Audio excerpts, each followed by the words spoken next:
Your mid-handshake, eye contact, smile, the whole performance. They just said their name, you heard it, you processed it, and it's already gone. 3 seconds. That's all it took for your brain to file it directly into the void. Welcome to the most common cognitive betrayal you'll experience today. You're standing right in front of them. You've met this person 3 times, maybe 4, and their name is just gone. Not hovering at the tip of your tongue, not almost there.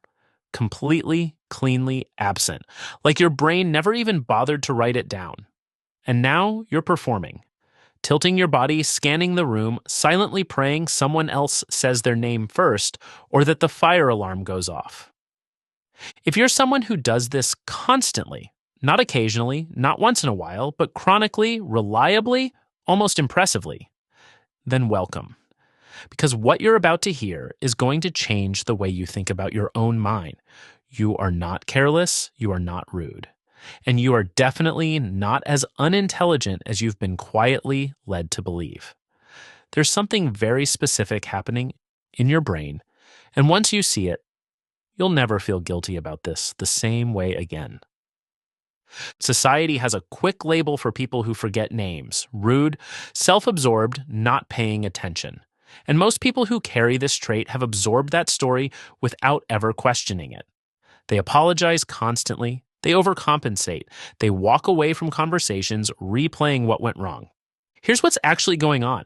When you meet someone new, your brain is running an enormous parallel operation. It's reading their face, decoding tone, calculating social positioning, figuring out whether this person likes you, whether you like them, and what you're supposed to say next.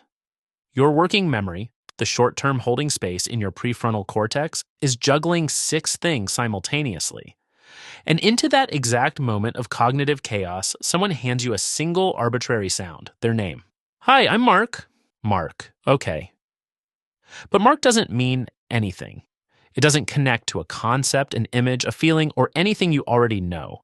It just floats there, rootless, in a brain that is frankly too busy to babysit it. Psychologists call this the Baker-Baker paradox.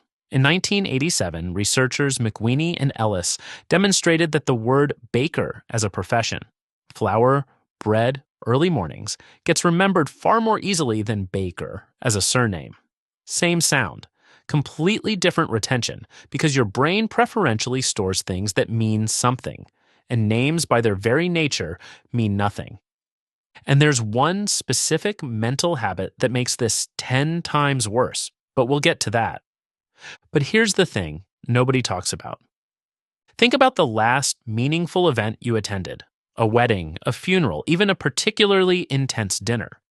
You probably remember the smell of the room, the silence that fell at a specific moment, who cried, a sentence someone said that hit you in the chest. You do not remember what was printed on the program because your brain made a decision without asking you about what mattered. And it was never the printed text. It was never the label, names, or the program. Everything else about a person is the event itself. Now here's the part that might sting a little, because it challenges something most name forgetters believe about themselves. Most people assume they forget names because they weren't paying attention. That feels intuitively right, but the research says the opposite.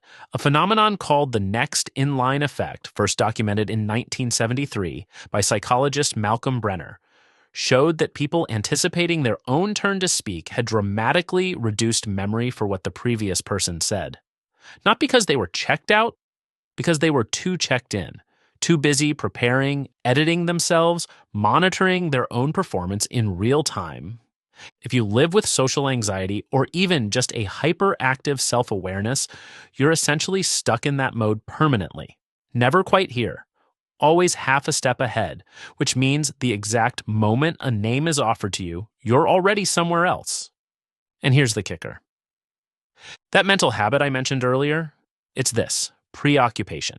You don't have a memory problem. You have a preoccupation problem, and those are fundamentally different things. Your brain isn't failing to record. It's failing to prioritize one specific, semantically empty data point over the rich emotional stream it's already processing. But here's what's fascinating. People who chronically forget names tend to share something else in common. They're highly associative thinkers. Their memory isn't weak, it's contextual.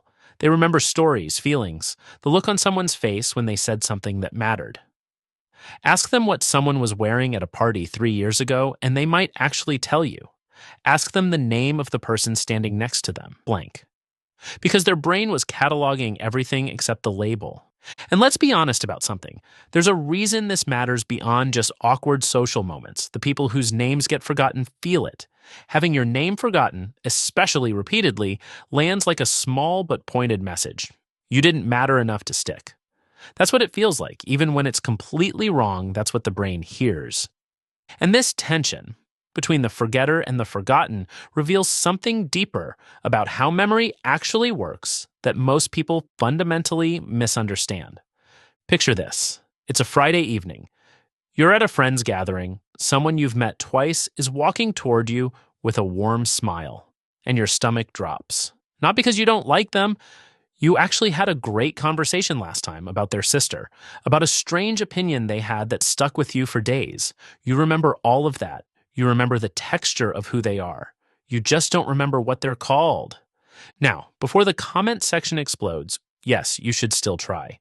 Repeating someone's name back when you meet them, connecting it to a visual or a person you already know.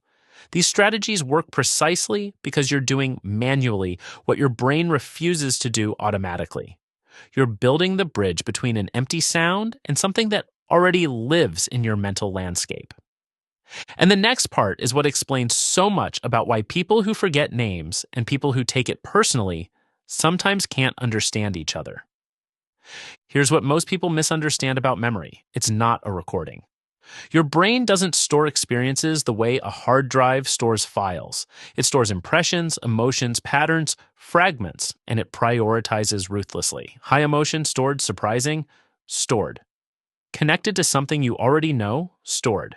One arbitrary syllable handed to you at the exact moment you were busy trying to seem normal in front of a stranger? Good luck.